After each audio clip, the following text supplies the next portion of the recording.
ইসরায়েলের বিরুদ্ধে যুদ্ধ শুরুর ঘোষণা দিলেন ইরানের সর্বোচ্চ ধর্মীয় নেতা আয়াতুল্লাহ আলী খামেনি। মঙ্গলবার রাতে এক্স বার্তায় হুঁশিয়ারি দিয়ে তিনি বলেন, ইসরায়েলের হামলার বিরুদ্ধে কঠোর প্রতিশোধ নেবে ইরান, আর এতে কোনো মাফ নেই। এদিকে ইসরায়েলের আকাশ সীমার সম্পূর্ণ নিয়ন্ত্রণ নেয়ার দাবি করেছে ইরানের বিপ্লবী গার্ড আইআরজিসি।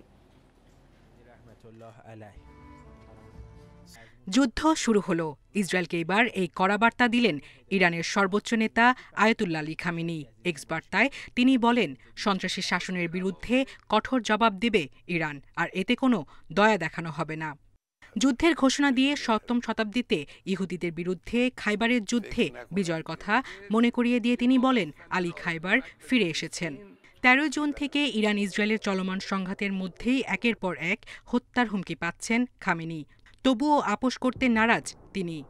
চলমান সংঘাতের মধ্যেই খামেনিকে হত্যা করা হলেই যুদ্ধ শেষ হবে বলে জানান ইসরায়েলের প্রধানমন্ত্রী বেনিয়ামিন নেতানিয়াহু। ইসরায়েলের প্রতিরক্ষা মন্ত্রী ইসরায়েল কাজ বলেন, খামেনির পরিণতি ইরাকের প্রয়াত নেতা সাদ্দাম হোসেনের মতোই হবে। তবে মার্কিন প্রেসিডেন্ট ডোনাল্ড ট্রাম্প বলেছেন, খামেনিকে এখনই হত্যা করা হবে না। এদিকে বুধবার ইসরায়েলের আকাশসীমার সম্পূর্ণ নিয়ন্ত্রণ নেওয়ার দাবি করেছে ইরান। বিপ্লবী গার্ডের কর্নেল ইমান তাজিক বলেন, মঙ্গলবার রাতের ক্ষেপণাস্ত্র হামলা প্রমাণ করে তেহরান তেল আবিবের আকাশের উপর সম্পূর্ণ নিয়ন্ত্রণ অর্জন করেছে এবং ইসরায়েলি বাসিন্দারা সম্পূর্ণ অরক্ষিত হয়ে পড়েছে। এর আগে ইসরায়েলি হামলার নিন্দা জানিয়ে নেতানিয়াহু সরকার ইরানের কূটনৈতিক প্রচেষ্টাকে বাধাগ্রস্ত করছে বলে মন্তব্য করেন ইরানের প্রেসিডেন্ট।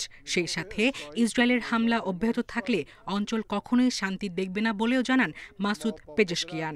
আর ইসরায়েলকে সতর্ক করে ইরানের সেনাবাহিনীর কমান্ডার ইন চিফ বলেন, শিগগিরই শাস্তিমূলক অভিযান চালানো হবে। সায়রা খান, ইন্ডিপেন্ডেন্ট নিউজ।